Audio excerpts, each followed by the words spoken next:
Good morning. It is Sunday, February the 27th of 2022. Hope you had a great week last week and looking forward to another great week beginning today. Well, this past week and the days leading up to the eventual invasion of Ukraine by Russia, two passages of scripture kept coming to mind over and over. The first one is in Psalm 2. Why do the nations rage and the peoples plot in vain? The kings of the earth set themselves, and the rulers take counsel together against the Lord and against his anointed, saying, Let us burst their bonds apart and cast away their cords from us. He who sits in the heavens laughs.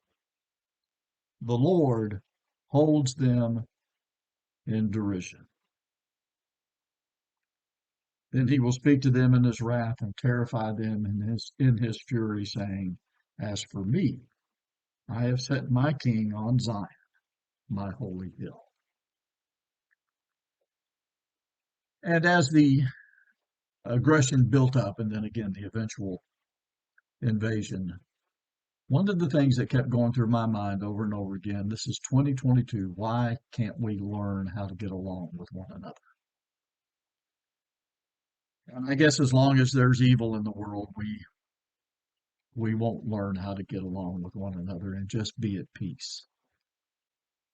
But Psalm 2 points out the fact that the nations rage and they plot. The kings of the earth get together and the rulers take counsel together against the Lord and against his anointed, and it's all in vain. God is in charge. Now, I don't know why Russia decided to invade Ukraine. I've read lots of stories. Who knows whether it's true or not? Who knows if there was any kind of spiritual reason for it or not? But again, why haven't the rulers of this earth finally realized that God's in charge and that they should seek his guidance and they should follow his will? And his will is obviously that we should not be at war with one another. And as the psalmist says, he who sits in the heavens laughs and the Lord holds them in derision.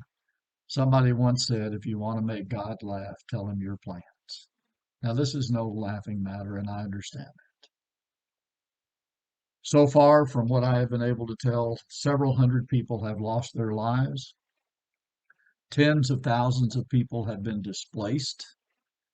And there is the likelihood that many more tens of thousands of people, and maybe perhaps several million people, will be displaced because of this aggression and war. And what a shame it is. When are the rulers of this earth finally going to realize that God's in charge and they need to seek his guidance?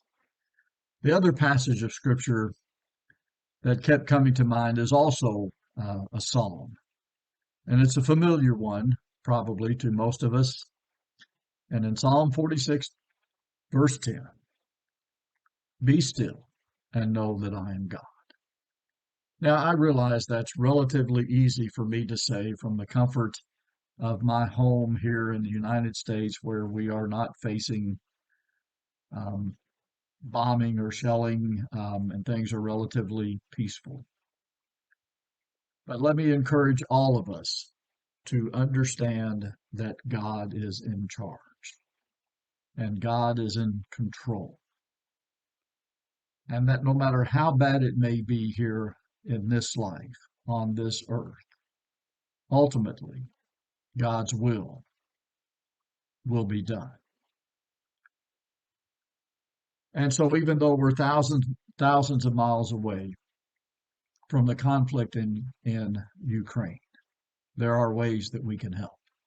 First and foremost, obviously by praying that the rulers will come to their senses and that peace will once again come forth and people will stop killing one another. and then look for ways that we can help financially to help these people who are suffering, who have been displaced by this war. Keep those people in mind. If you're looking for ways to help, call me. I can find you ways to help. Well, again, what a sad state of affairs. But take comfort that God is in control. Well, I pray that you'll have a great week.